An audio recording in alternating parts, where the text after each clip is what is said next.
Hi, I'm Steve Schindler. I'm Katie Wilson-Milne. Welcome to the Art Law Podcast, a monthly podcast exploring the places where art intersects with and interferes with the law. The Art Law Podcast is sponsored by the law firm of Schindler, Cohen & Hochman, LLP, a premier litigation and art law boutique in New York City.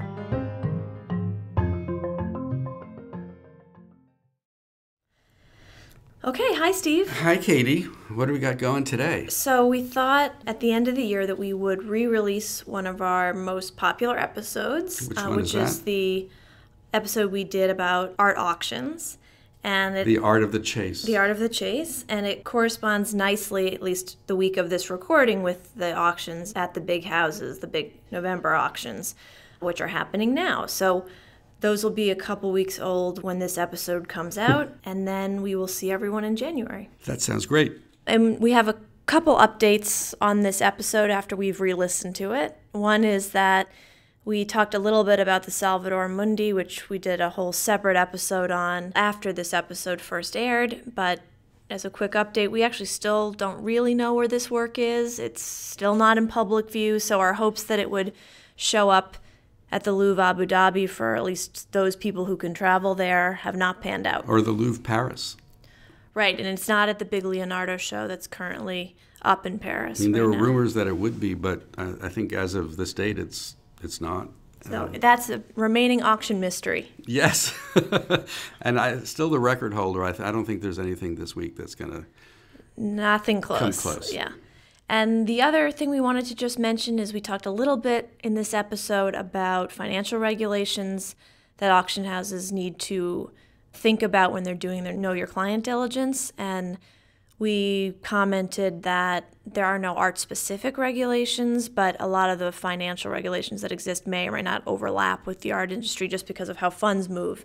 There are a couple updates to that, the most important being that in Europe, something called the Fifth Directive is going to come into effect in January, which actually does very specifically regulate the art industry, including players like auction houses, dealers, and all kinds of sellers and buyers, and will actually require quite stringent due diligence and know your client background checking and information collecting that has not ever been the norm in the art world. Right. It's more the norm in the banking world, and it's something that the European Union has spearheaded really to try to prevent money laundering through the sale of art, which is a serious problem that we also had done an episode on.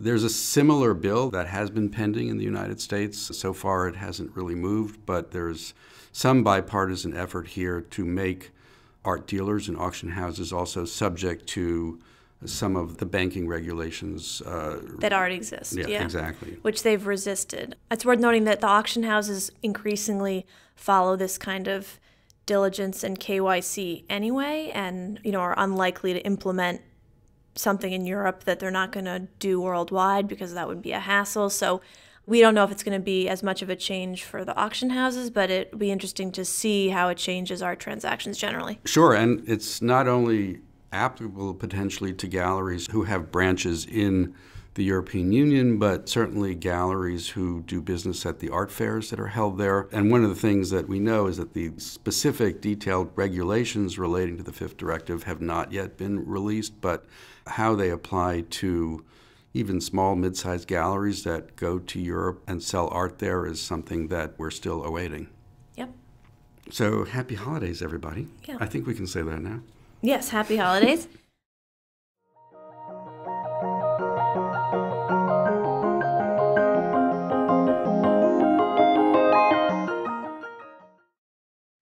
So, Steve, on this month's podcast, we're going to talk about auctions. We have the May auctions coming up at the big houses, Christie's, Sotheby's, and Phillips, both in New York and in other international locations, mainly London, in early May. So it's a good time to talk about this. Auctions tend to dominate the art world, both in terms of the publicity they get, the prices that come out of auctions, and obviously they're public in a way that private sales are not. So it's an exciting topic. And we're going to be joined on our podcast by the Sotheby's auctioneer, Oliver Barker, who is one of their top auctioneers in the area of contemporary art. Yeah, so he is going to give us an insider's view on what it feels like to be at an auction, what an auction house like Sotheby's does to prepare for a big auction, and what he notices has changed over time in the auction world. So to back up and give our listeners a little bit of background, the art market itself is said to be worth between $40 to $60 billion right now. Auction sales from the main auction houses, which are Sotheby's, Christie's, and Phillips, make up about $11 billion of that. That was the figure in 2017. Only beat, I think, by the results in 2007, which were over $12 billion. So it's a big chunk of the overall art market takes place at art auctions in these three big houses. The biggest group of auction sales take place in the United States, although the auctions in London and in Hong Kong are also incredibly significant in terms of the profile of works that are sold and the types of buyers that are there. One thing that makes auctions interesting is how psychological the selling format is. So unlike a private sale where a dealer, whether it's Sotheby's or at a gallery or private dealer, will call a client or a contact and say, look, I have this work for sale. Here's what the seller will take for it. At an auction, you get the atmosphere of people bidding against each other, which seems to have great psychological effect. And there have been sales in the recent past that have taken off tremendously and sold for way more than anyone could have imagined. The most famous example of that is the Salvator Mundi Da Vinci sale at Christie's that happened last November, where we had two buyers in the end bidding against each other, and the work ultimately sold for around $450 million, which is far and away the most expensive work that's ever sold at auction, ever, right, Steve? Right, and in that case, you had two buyers who were bidding against each other, who each thought that they were bidding against somebody else, right, as it's been reported, and so it drove the price up even higher than anyone even contemplated. Because of who those two bidders were. Sure. So the story is actually pretty interesting, right? We found out after the auction that the ultimate winner of the work was a Saudi prince, and he had been bidding against a friend actually from the United Arab Emirates who wanted the work for the new Louvre in Abu Dhabi. They both thought they were bidding against someone from Qatar instead of each other. When they found out that they weren't and they were bidding against each other, which is the only reason it went for $450 million, they apologized to each other, and the Saudi prince said, oh, actually, you can take the work for the new Louvre in Abu Dhabi in exchange for a yacht. So it actually all worked out, and the great anxiety about that sale, which is that this masterpiece would go into private hands, now resolved, and hopefully it'll be seen at the Louvre Abu Dhabi. Yeah, I'm not sure what that whole transaction means for art or auctions, but it was amusing. But it happened. But from the point of view of a seller, you see these incredible bidding wars for certain kinds of objects, but the auctions can be a little bit terrifying for a seller because you never know what the market is going to be on any given night. At least if you're selling a work at a gallery, you have a lot more control over the situation, that you can wait until a buyer comes along at the price that you're asking. But in an auction, one possibility is that the bidding is good and strong and you get a very good price. The other possibility is that there isn't any bidding that night for a variety of reasons, and the work is publicly not sold. Right. So unlike a private sale where something isn't sold, well, you just wait and you sell it later. But at an auction, if it doesn't go well, that can really taint the marketability of the work. And now the rules require that the auction houses announce that a work has not been sold, and the word that's used for it sometimes is that the work is burned and then can't really be sold, at least not at auction, for some period of time. I would totally take advantage of a burned work if I could. Well, of course, and the auction houses then do try to sell the work privately afterwards, and sometimes they know, because they know who the bidders are, what the interest is, and they're able to broker a sale immediately after the auction. Just maybe not for as high a price as they could have before. So, Steve, we've talked a little bit on this podcast, and certainly between ourselves, about the level of or lack of regulation in the art market and sort of the increasing concerns over transparency, either in terms of money laundering or just transparency about the provenance of a work. Auctions do function a little bit differently than private sales, right? I mean, there's more transparency, if not complete transparency. Well, auction houses are much more regulated than private sales, and Which are not regulated at all. which are not regulated at all. And there is certainly a lot more transparency in an auction process. I'm not sure that we can say that there's 100% transparency, but there are a lot of rules that the auction houses have to comply with, and they do comply with, that at least ensure a certain fairness and openness in the process.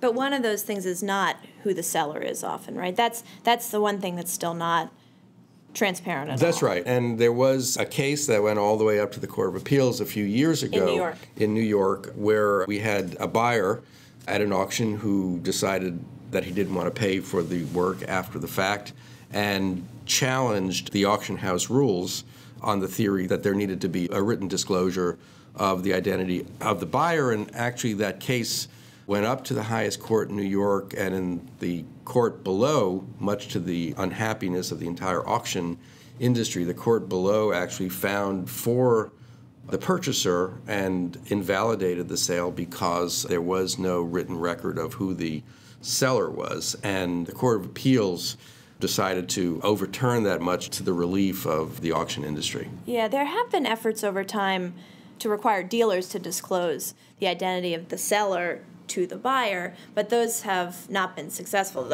Our world seems somewhat allergic to the idea of disclosing who the owner of a work is. There are really two big secrets now at an auction. One is sometimes who the owners are. I mean, not at every auction. Sometimes it's, in fact, a huge selling point. Like the big Rockefeller sale coming up. Right, exactly. So the provenance of those works is incredibly important to the value, but sometimes collectors don't want the world to know what they're selling, and so they insist that their identities be kept private, and often those works are offered as the works of a private collector or a European collector or an American collector.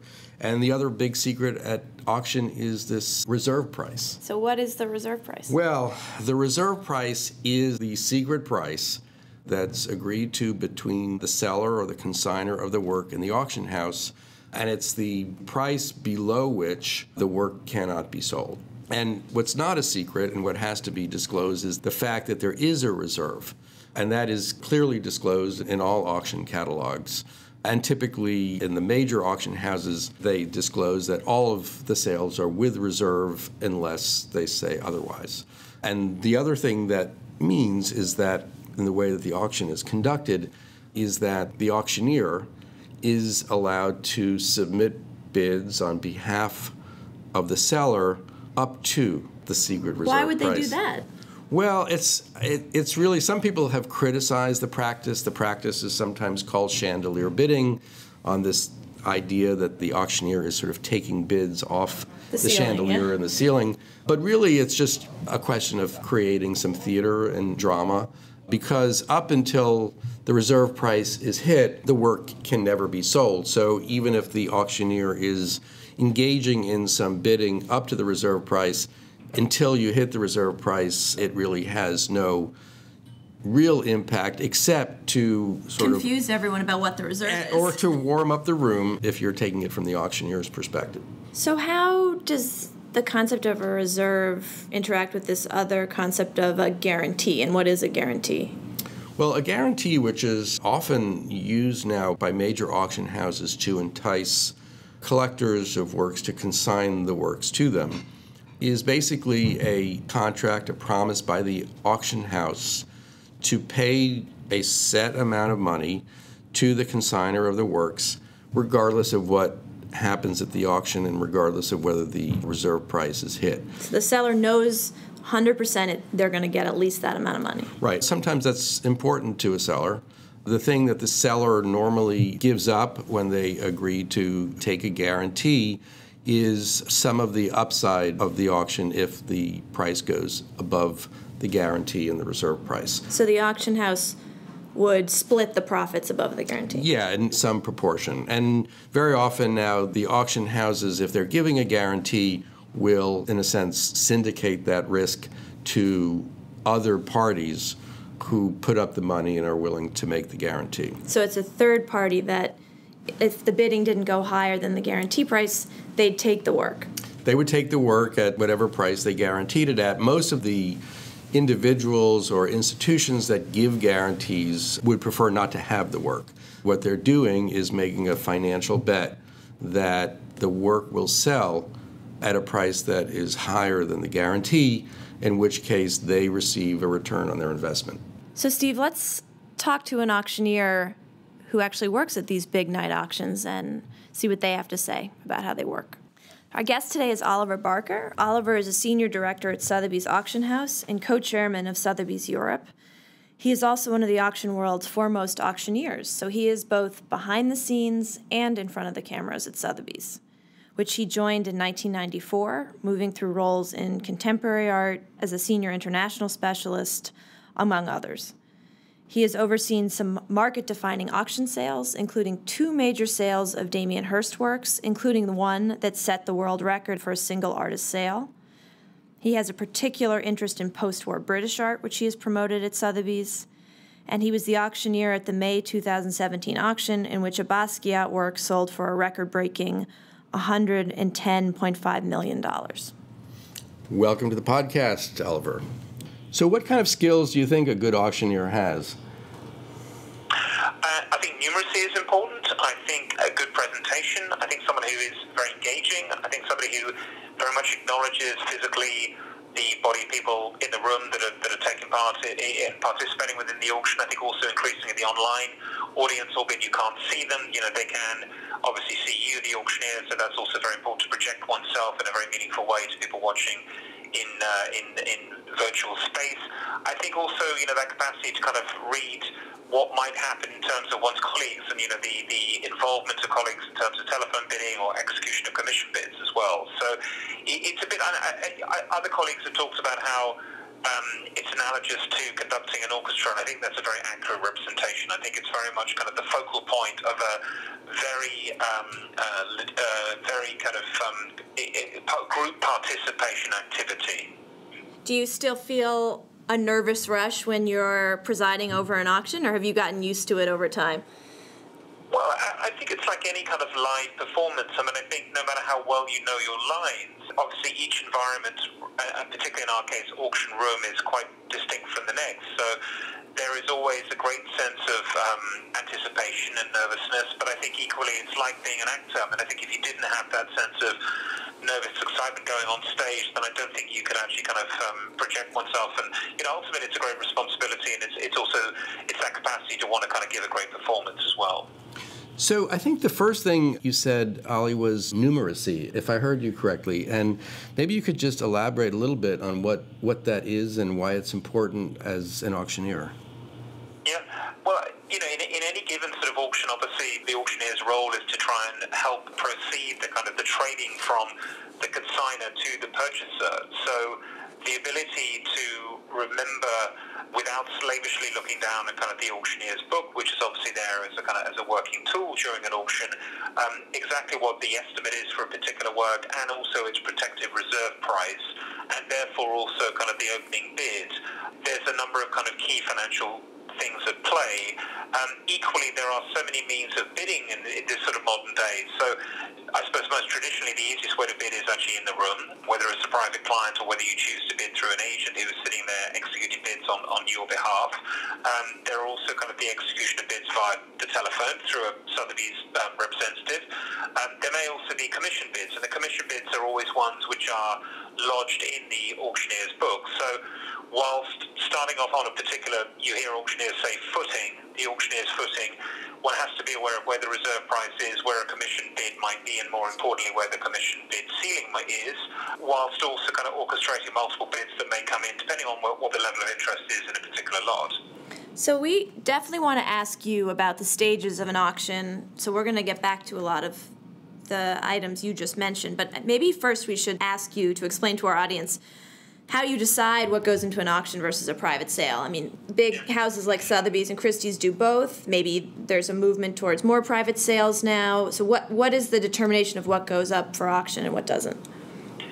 Well, I think it's a really interesting question. I think at the moment, because the market is ostensibly very strong, and particularly in the area of contemporary art with which I'm most focused, I think we have the luxury in contemporary to a great extent actually curate the auctions that we're handling. In other words, there are far greater, more voluminous supplies of great objects of the post-war period, which is how we loosely define contemporary, than there might be, say, of old master kind of masterpieces. We use our global network and the conversations that we're having with museum curators or dealers or gallerists or collectors to really have a insider knowledge, if you like, of who the artists that are being sort of collected and who are in high esteem at a particular moment, but then also amongst those artists' works, what are the key periods or what are the most rare objects and what are the ones that the market has seen a real hiatus of. And quite quickly you sort of figure out that, okay, you have the real estate of a certain amount of exhibition space prior to an auction. You have the real estate of a Sotheby's catalogue, which is a major marketing tool that we use, but equally is one that takes a huge amount of laborious work in preparing. One has the audience's attention span, which generally doesn't last beyond a certain amount of time. And then also you have key experience. So we tend to have in an evening sale context probably not more than about 75 lots. That would probably be your maximum. I mean, there's no hard and fast rule, but I think much beyond 75 lots, it's hard to keep an audience's attention and focus. But at the same time, you want to be able to curate a sale so that there are lesser value things, but which you know are going to be surefire sellers. And you want to also pepper the ordering of the catalogue, which is also particularly critical, to introduce the higher value lots at the commercially most optimum moments. And I think at the end of the day also, we're getting very closely judged both by Wall Street and by the collector community in terms of how many unsold lots we're handling. I mean, I think it's fair to say that it's a rarity to have sales which are 100% sold. When putting a sale together, one intends to try and sell everything as best one can, but market forces, obviously, in a variety of different reasons, may mean that things go unsold. But there may well be, through price expectation or physical condition issues, problems of some sort of conservation, for example, that on the day the market turns its back. So we would like to have a fairly tidy, trim, unsold rate, obviously, if the percentage as low as possible. Maybe talk us through sort of setting the stage of what it's like, the atmosphere is like at one of the big evening contemporary art auctions that you preside over. No, I mean, the big auctions really are, an amazing spectacle. I think it's fair to say that the evening sales are very much the summation of a very intensive 3-month period since the last set of auctions, and in many cases the fruition of many years of engagement with a particular collector, meaning that we have put together an auction of what we believe to be the finest works of art in that particular sales season. So there's a tremendous sense of anticipation from a number of different perspectives, whether it's the vendors, whether it's the market itself responding to the quality of the objects that we are offering, whether it's the people within the room itself, in other words, the people who attend, whether they be private collectors or consigners or potential purchasers. From Sotheby's perspective, obviously, there are the management and the financial expectation of the sales. There may even be our shareholders or our board members or even Wall Street that are looking in as well. So I think it's fair to say that there's quite a lot of eyes coming from many different disciplines, all of whom are focused very clearly on that start time of 7 p.m. when we kick off. And being in a live business as we are, it's very exciting that all of our pre-sale marketing is conditioned, obviously, to that deadline and approaching that kick-off point, so that we have done our absolute utmost on behalf of the vendor to reach out to the world's collectors. And I think it's interesting in previewing the next major sale season in New York in May, where there are so many superlative objects that are coming to market at the same time. You'll find that the orchestration of marketing these sales, and therefore how well the auction does, is really crucial in making sure that the world's global collecting community is very, very focused on participating and being focused from the off at 7 p.m. when we kick off that sale. So what do you do in the lead up to an auction? What are the key things you do to drive up interest in the sales ahead of time? There are kind of 3 elements, I suppose, in terms of how we best raise interest and therefore kind of the excitement around a particular object, and particularly trying to get somebody to actually kind of participate in and bid in an auction. First of all, there's the announcement of the sale itself, and actually normally that is the sale catalogue. So that's the very first time that the market's actually been able to have a very holistic view on all the objects that we're going to be selling at that particular moment. Sometimes preceding that, sometimes following that, a series of well-orchestrated marketing campaigns, which might include taking a particularly important object to Hong Kong, for example. And actually I think a very good example is the announcement today, in fact, of the wonderful Modigliani nude of 1917, which we've actually launched online in a live webcast on Sotheby's.com, but from Hong Kong, with a very deliberate view that, a likely buyer for an object like that may well come from that region of the world. But at the same time, that is an object which will now return to New York to be viewed in the next couple of weeks in a pre-sale exhibition, within our building on New York Avenue. And that's the other key part of the exhibition, or the excitement going into an auction. We have a usually 10-day or sometimes longer, sometimes a little bit shorter preview before a particular sale, which enables collectors to come in and look at the pictures, but I think also most importantly really do due diligence. So talk to experts at Sotheby's, or take their own independent advice, come in with somebody who has a particular knowledge in an artist's work, even seek the opinion of a third-party conservator, somebody who is able to come and look at an object, take it off the wall. I mean, in the same way that you wouldn't acquire a house without having a full structural survey on it, collectors do very much the same thing with paintings. I mean, they like to come on board and actually have a look at conservators' reports and get a sense of, is it in the original condition from which it left the artist's studio? Have there been some kind of repaintings? Are there any losses anywhere? And then obviously you lead to the auction itself, and that might be preceded by dinner parties or press releases as well. But as I mentioned a moment ago, obviously the sale tends to kick off at a very particular time. Nowadays, also because our auctions are broadcast online, it's even more important that we kick off in a sort of timely manner. And we've had going on behind the scenes throughout the whole marketing process a number of internal meetings at Sotheby's, which are called interest meetings, which are designed to help orchestrate, choreograph what are the levels of interest that the works of art that we are selling driving in the marketplace. In other words, has that first loss in the sale had the kind of feedback that we thought it might, because it's such a rare object and that it seems to carry comparatively conservative estimates? So in other words, has it driven 3 or 4 people to look as if they're making the signs that they might decide to make a bid on the auction? So, Ollie, when you start the bidding, you already have a sense, I gather, of who is interested and what level of interest they have. Well, I think it's fair to say that, auctioneering is a very irrational process. It's not a fixed price.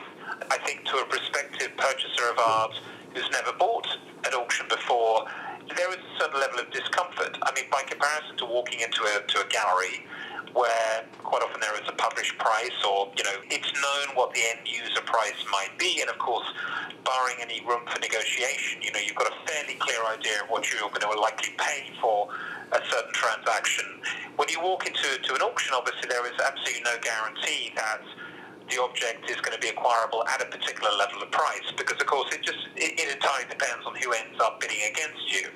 Having said that, what we are trying to do is to make the irrational as rational as we possibly can. And in other words, we are using our experience to try and understand what the likely outcome of a particular auction might be. Now, obviously we would love to supersede our expectation and know that on the night, something might double or sometimes triple, or if we've done our jobs correctly and we know we've got a wonderful object and equally it's being well marketed and it's highly desirable in the marketplace, and you have been able to drive great interest in that particular object, you might suddenly find that something will take off and make a really superlative price that has no precedent in the market to date.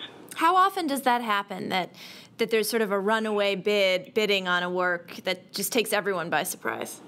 Well, I mean, Katie, I wish I could say on every single lot. I mean, it's not like that. But, I think the buyers now are particularly savvy, and I think, we would expect them also to be fully aware and advised of, what comparable objects make in the marketplace. So depending on what you're selling, there may well be one sale. I mean, we had a great example of something which did superlatively well last May when we sold a Basquiat painting for $110 million against an estimate somewhere in the region of just over $50 million. So, that was a really great example of something which completely superseded what our pre-sale expectations were. And you were presiding over that auction, Ollie, as I remember. I had the great privilege of holding that auction. How did that feel at the time? It was terrifying.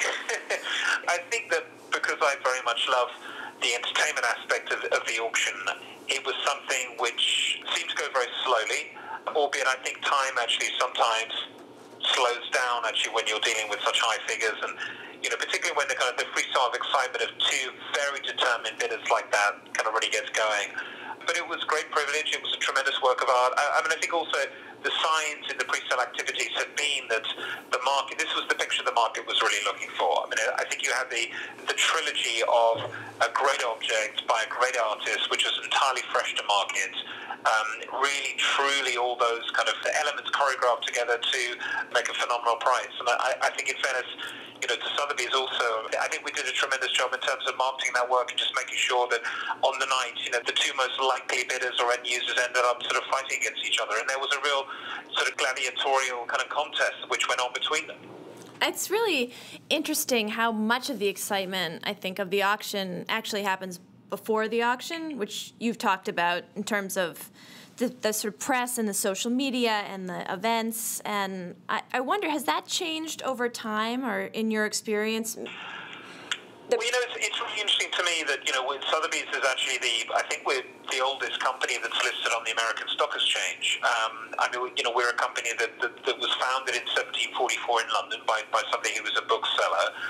And, I think the reason that we remain, or rather auctioneering remains, a really contemporary activity is that I still think it's one of the most effective ways of selling works of art from one entity to another. And I think that, we are fortunate, being Sotheby's and Christie's and Phillips could say very much the same thing, that we are deemed to be kind of very credible marketplaces for the sale of the greatest works of art and the things that we particularly handle.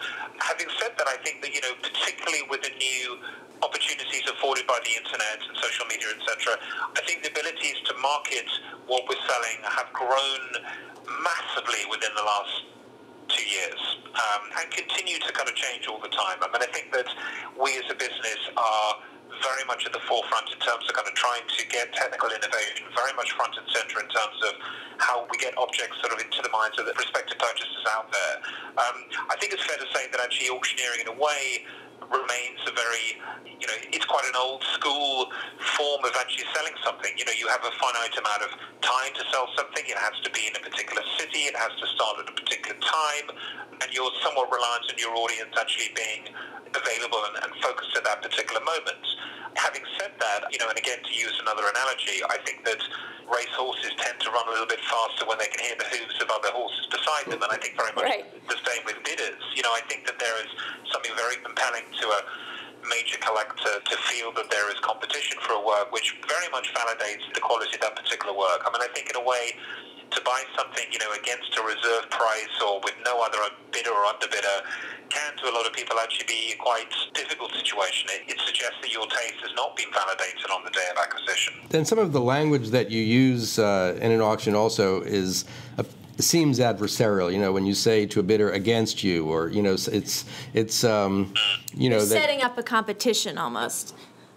I think there are people who are very determined when it comes to auction to actually try and acquire something. So I think the auctioneer's role is very much to help translate that kind of rigorousness on a bidder's behalf to really acquire that trophy and acquire that sort of particular masterpiece. I mean, I think I prefer to use the word cajole in a way rather than kind of adversarial. I'm not sure how many bidders are overly adversarial, but if I'm cajoling them well enough, and if that means kind of questioning their virility of bidding, then that's definitely something that we like to kind of use as a means. And I think the audience is very receptive to it as well. Well, it makes it exciting. And Steve and I, in preparing for this podcast, did some reading about work that's been done on the psychology of the auction. And it's really interesting. I mean, people just react completely differently in an auction setting than they would in a private sale. And, I was thinking of you sort of as this psychological master leading the auction. Do you think about, do you do any research on that, or how do you think about the psychological? No, very, very much so. And I think it's very hard to kind of really define it, particularly when you're in a live environment like that. There are examples, and, one sticks in my mind probably more than any was when we did the big David Hurst Beautiful Inside My Mind Forever sale in 2008. I mean, in terms of a pre-sale environment, you could not have got a more heady mixture than the imminent collapse of Lehman Brothers happening during the pre-sale exhibition of that sale, and then the eventual collapse of the bank and the kind of the financial tsunami in the stock exchanges that was the direct result of it, which happened on the 15th of September 2008.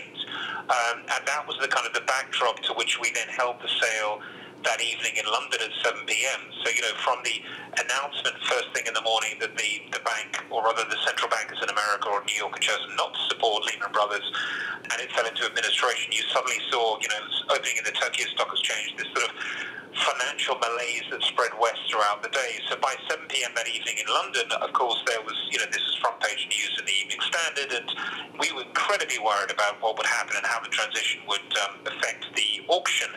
But I think it's fair to say that, in any auction environment, there is a kind of vacuum-like opportunity or intensity, if you like, where the outside world is somehow put on hold and people are particularly focused on the auction itself. And I think actually because the auction of Damien Hirst's works was a completely unmitigated success, I think there was an element of, yes, psychosomatically people were very involved and very engaged with those objects, but equally as an auctioneer, I was hopefully able to get their real attention that night.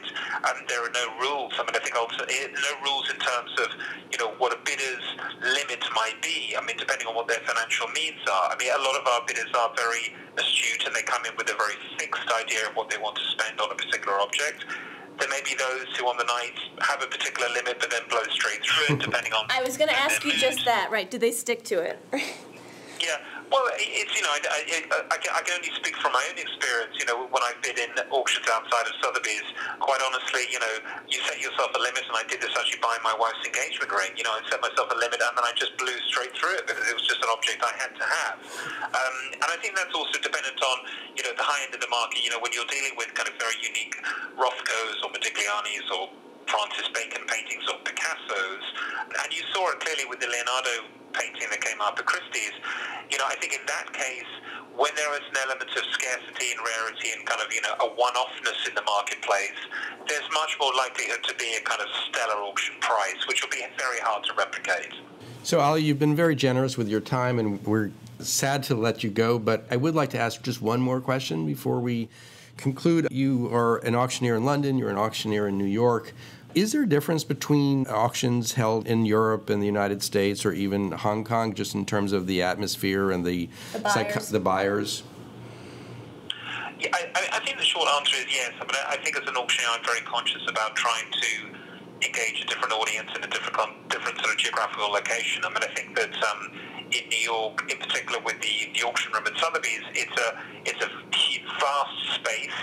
It seats many more people than our London auction room. I think that there are, obviously, the stakes in terms of the values of the works tend to be a lot higher. There's arguably more participation actually from the telephones than there are in any other auction location. And I suppose for me, being based in London, it's a slight cultural nuance just in the basis of being in a different city. But, it's now become very familiar to me. I mean, I certainly as an auctioneer, I remember the first time I got up in New York to take an auction, I mean, it really felt as if I was sort of entering a tremendous environment, a huge kind of stage, and obviously kind of with works to kind of back that up. I think in London, it's just by definition, our building here is a little bit more quaint, albeit the auction itself is, still to an audience of possibly up to 600-700 people. But I think that, one has to be attuned to the kind of the audience that is looking, as well as the people who are likely to be tuning in. I mean, it's very difficult as an auctioneer to know exactly who's on the end of a telephone line or who's watching from the comfort of their own home in terms of online bidding, for example. But because there are more numerous ways of actually placing bids these days, we have to be accountable for each possible one. Great. Well, thank you so much for speaking to us today. I know our listeners will enjoy hearing your perspective. Thank you, Ollie. My pleasure. Thanks, Steve. Thanks, Katie. Well, so let's talk about the rules. Rules are obviously exciting to us because we're lawyers. We're lawyers and we love rules. I mean, auctions do feel a little bit like the Wild West, right? They're theatrical. You have people acting on impulse. It's really exciting. Bids go up tens of millions of dollars at a time. But there's actually rules to it and regulations. So, Steve, what are some of those rules? Well, there are really two sets of rules that govern auctions in New York. One is the Uniform Commercial Code, which is a code of laws that are adopted across all 50 states that governs the sale of goods, and art is really a fancy kind of good. So UCC Section 2328 provides a contractual framework for auctions. And it basically says that a contract is formed and a sale is complete when the auctioneer's hammer falls. And there are some specifications in the UCC about what happens, for example, if the hammer is falling. Right. And another bid comes in, and the UCC says under those circumstances, the auctioneer has discretion to, in a sense, open up the bidding again. The other thing that the UCC provides are some rules relating to whether or not there's a reserve or not.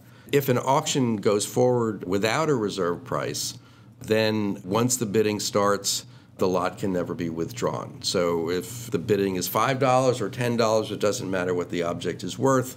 At that point, the seller is kind of stuck with it, and when the hammer falls, that's it. If there is a reserve, then of course the object can always be withdrawn from sale unless the reserve is hit. The UCC provides for two kinds of warranties that are important in the purchase of art. One is a warranty of title, and the other is a warranty of authenticity. A warranty of title, whether you're buying from an auction house or from a dealer, is implicit in any sale. The second warranty is a warranty of authenticity. A warranty of authenticity, unlike the warranty of title, has to be express.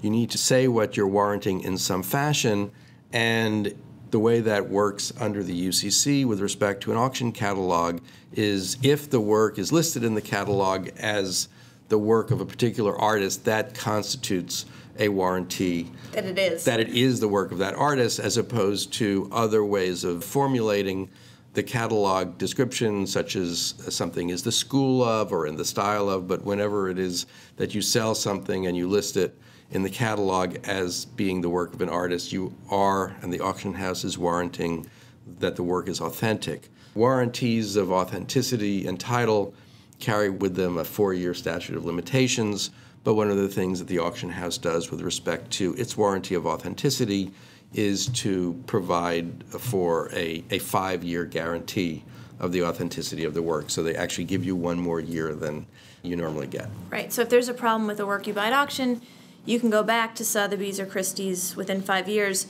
pretty much no questions asked, as long as you have some backup for your concern. They'll give you your money back, take the work, and then it's up to them to go to the consignor or the seller to sort things out with them. Right. And one of the things we know from working with auction houses is that they do a very thorough job on the consignment side. Well, they have a lot at stake. They have a lot at stake, and so you know that they are working very diligently to make sure that the works that they're selling have title and that they are what they're purporting to be. And even if something comes up after the contracts have been signed, after the catalog has been out, if something comes up that one of the auction houses doesn't feel good about prior to auction, they can withdraw the work at their complete discretion. And we've seen that a number of times, that they're really cautious and they'll pull something at the last minute. Right, and it's a very difficult decision to make because obviously it's not great for the consignor. In New York,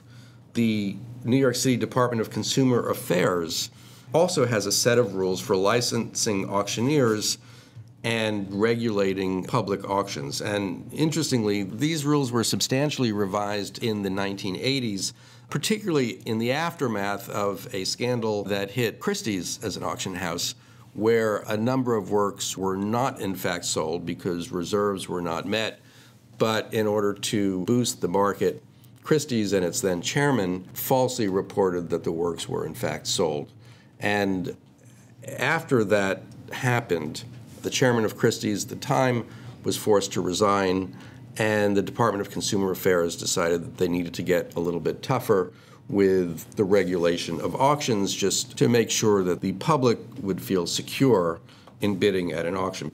After their obligations to the vendors and the consignors, which, Katie, I know you will talk about a little bit, the main obligation that the auction house has to the buying public is to really ensure that the bidding is fair and that the sale conditions are transparent and that everybody knows the rules. So a few of the things that were changed at the time that these rules were overhauled was that the existence of the secret reserve price now must be disclosed. Not the amount of it, but the fact that there is a secret reserve price must be disclosed. Also, when we talked about guarantees before, if there is a guarantee that is given on a lot, that also must be disclosed. We know that auctioneers under the rules are never allowed to bid for their own account unless that bidding is disclosed and except up to the reserve price. We talked about chandelier bidding, for example. If there is to be chandelier bidding, it has to be disclosed. And all of these disclosures are normally made in the big auction catalogs. With little symbols. With little symbols. When you look at the terms of sales, it goes through all of these types of items and then indicates whether there are guarantees, whether there are financial incentives of any kind being offered to the sellers. And the idea is that this kind of information will help inform the market in their bidding. And sometimes, in fact, when these conditions change, even at the last minute, the auction houses will post notices outside the auction room with any disclosures that have to be made. So the New York City Consumer Affairs rules also require that there be a written contract for every auction between the auction house or the auctioneer and the seller. Commissions that are charged have to be disclosed. There has to be a disclosure of any interest that the auction house or any related party has in the work, whether they own a part of the work or, have an interest in a guarantee on the work. The auctioneer cannot disclaim warranty of title, even though under some circumstances the UCC would permit that, which is what Steve was just talking about. And the consignor has to make a warranty of title. So there's two ways that the buyer is protected in terms of the title. So there's also this concept in auctions of an enhanced hammer price. And that means in the old model, auction houses made most of their money from consignors paying them a fee. So if I owned a work of art and I went to an auction house and sold it, I would give them a percentage of what I got from the sale. For a variety of reasons, I think mostly, Steve, because of competition among the auction houses to get sellers to consign amazing works, the auction houses, for certain clients, charge very little, if anything, of a seller's commission. And now they seem to be getting most of their money from what's called a buyer's commission. And the buyer's premium is something that's set out very clearly in the terms of sale. And the buyer's premium, unlike the seller's commission, is really never negotiable. The amount of the buyer's premium changes depending on the price of the work, right? As the price of the work goes up, the percentage of the premium goes down. Goes down a little bit. And so, but it's even beyond that now, right? So now the competition is so fierce for sellers or consignors that sometimes the auction house will promise the seller a share of the buyer's premium, which is the original fee that's supposed to go to the auction house. Right, and that's known as an enhanced hammer.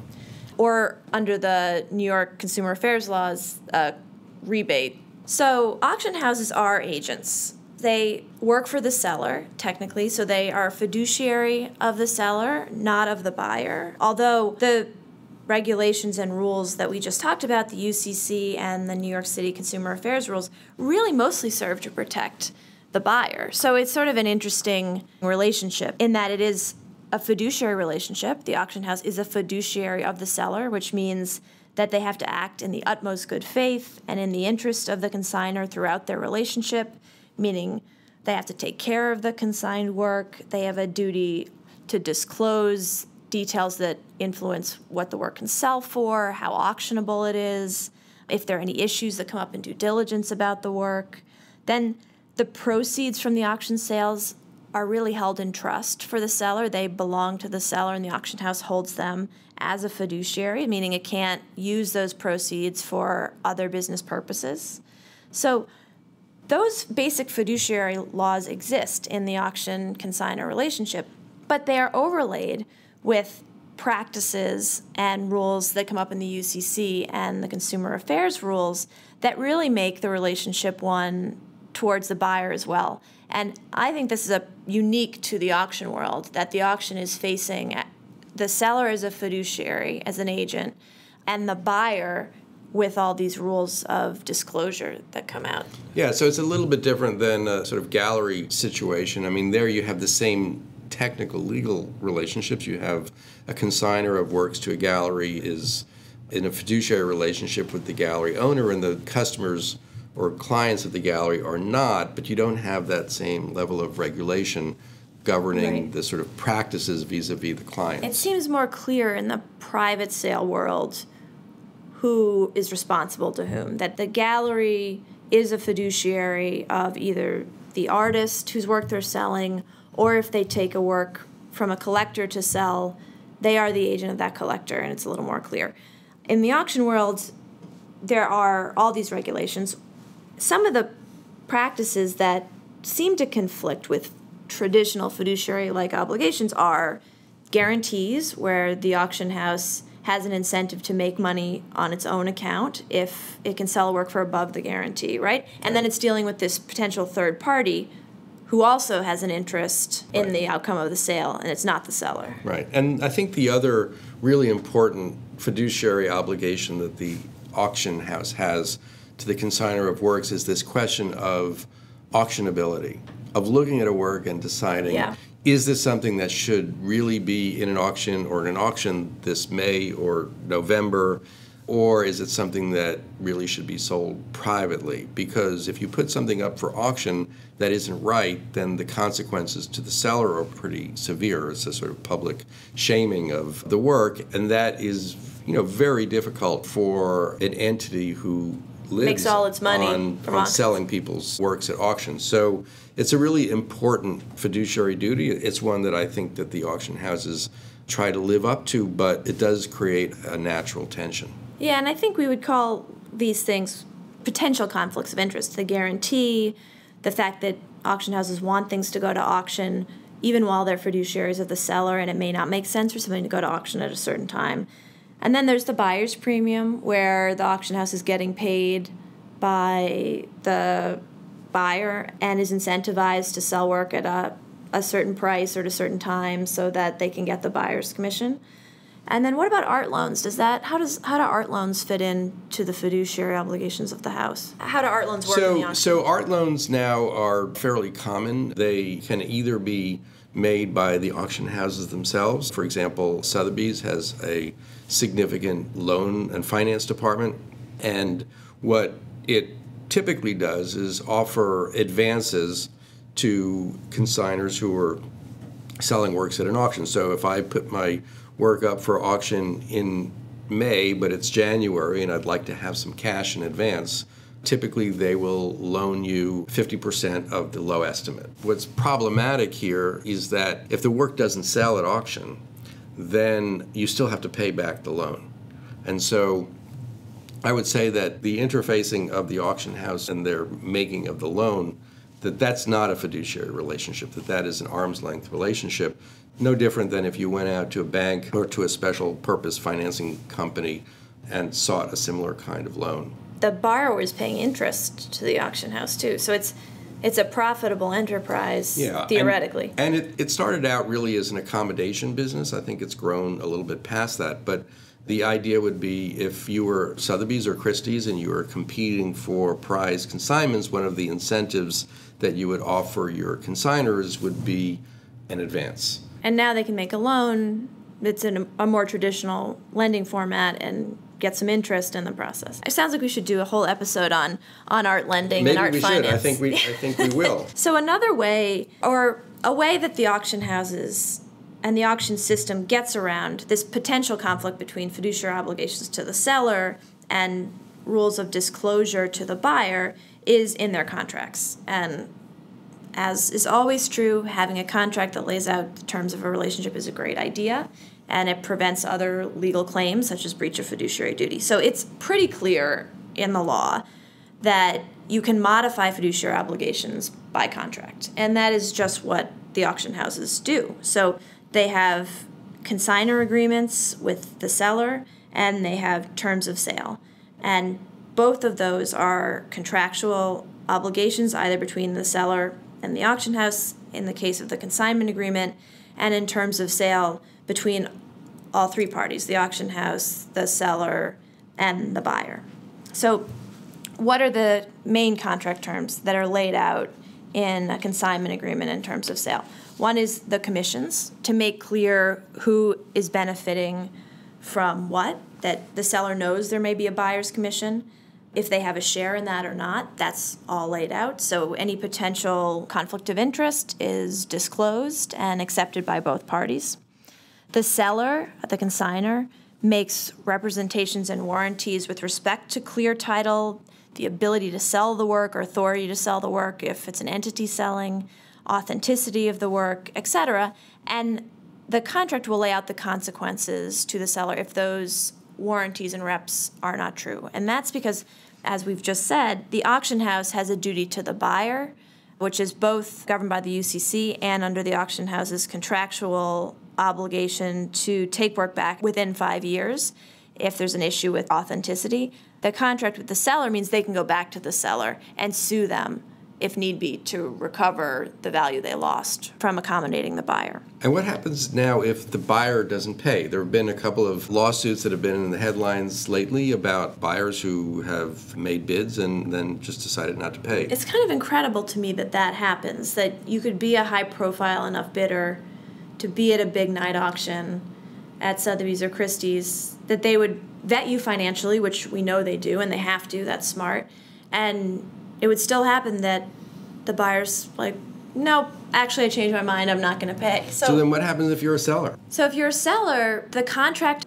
says that the auction house is under no real obligation to go and collect money for the sale. Right. Like, they're going to do their best to sell it. It's clear, what reps and warranties are being made, but if the auction house doesn't get the money, they can't give it to you. So the seller really does bear the risk of that. Now, both the seller and the auction house may have civil causes of action where they can go after the so-called buyer who didn't pay for a breach of contract. And that is, in fact, what happens. If it's enough money that it's worth it, the auction house will sue. Right, and even if they don't have a legal obligation to do it, they probably, in order just to preserve the integrity of their auction and to entice other people to sell with them, they need to sometimes enforce the promises of buyers. They could also have a 20% interest in That's the right too. sale price, so it might be financially worth it for the auction house too.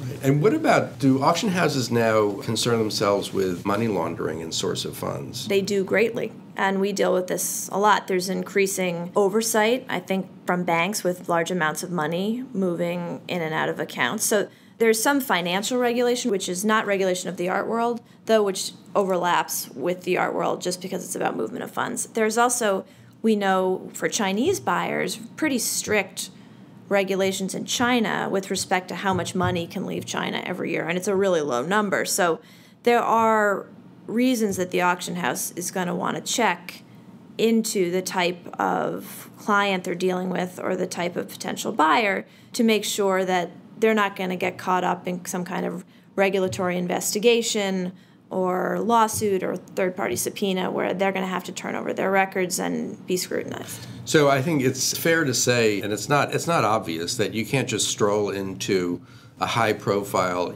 auction in the evening for major pieces of contemporary art and pick up a paddle and then just sort of raise it away. Indeed, no.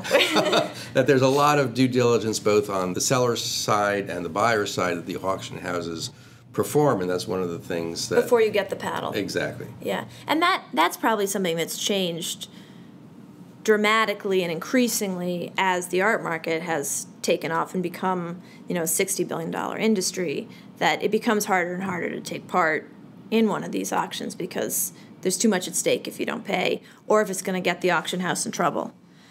So the contracts that the auction house has with the seller also protects the auction house by providing a broad indemnification from the seller. So just as like we were talking about a minute ago, if something goes wrong with the sale, there is a title issue, despite the fact that the seller warranted there wasn't, or there's an authenticity issue, the seller says, I'm going to cover those costs for you, the auction house, including your legal fees. I'll refund you the work. Now, enforcing it is a different matter, but the seller does indemnify the auction house. It doesn't directly protect the buyer. The buyer will still go to the auction house, and the auction house will protect the buyer, but they can then turn around and go to the seller. It also provides that the seller is going to pay certain expenses, that there'll be reserve prices, what happens if the reserve isn't met, that it will be bought in, that it will be announced publicly. And then two of, I think, the most significant contractual modifications of the fiduciary relationship, which are that the auction house maintains until the date of sale the right to rescind in its sole judgment if it thinks there's any liability possible. So it doesn't even have to explain to the seller. It might want to because they want to maintain that client relationship, but the auction house has the right until right before auction to pull a sale for any reason if it feels that there's some liability involved. And they do that. Right, and sometimes it doesn't seem entirely fair. There was a case a couple of years ago involving a consignment of a work by Katie Nolan to Sotheby's. Right. And Katie Nolan had, prior to the sale, disclaimed authorship of the work because it had been, in her view, improperly Was she conserved. the consigner, or she? No, she was not the consigner, but she was the author of the work. The author of the work, and we know under the Visual Artists' Rights Act, if you listen to our last episode. Yes, the author of a work has the right to disclaim authorship of the work if she believes that it has been damaged in a way that would reflect poorly on her honor and integrity. And in this case, Katie Nolan had viewed the work, observed that it had been improperly conserved in her view, and publicly disclaimed authorship of the work, at which point Sotheby's felt compelled to pull the work from the auction because it no longer could, in its view, give a warranty of authenticity. That Sotheby's could no longer make the warranty that this was a work of Katie Nolan, even though it was indisputably by her hand. Sotheby's was ultimately sued by the consigner for pulling the work in that way, and unfortunately, because of the contract that you've just referred to, giving Sotheby's the right in its sole discretion to remove a work from a sale any time prior to the sale, the court sided with Sotheby's. And that's it for today's podcast. Please subscribe to us wherever you get your podcasts and send us feedback at podcast@schlaw.com. And if you like what you hear, give us a 5-star rating. We are also featuring the original music of Chris Thompson. And finally, we want to thank our fabulous producer, Jackie Santos, for making us sound so good. Until next time, I'm Katie Wilson-Milne. And I'm Steve Schindler, bringing you the Art Law Podcast, a podcast exploring the places where art intersects with and interferes with the law. The information provided in this podcast is not intended to be a source of legal advice. You should not consider the information provided to be an invitation for an attorney-client relationship, should not rely on the information as legal advice for any purpose, and should always seek the legal advice of competent counsel in the relevant jurisdiction.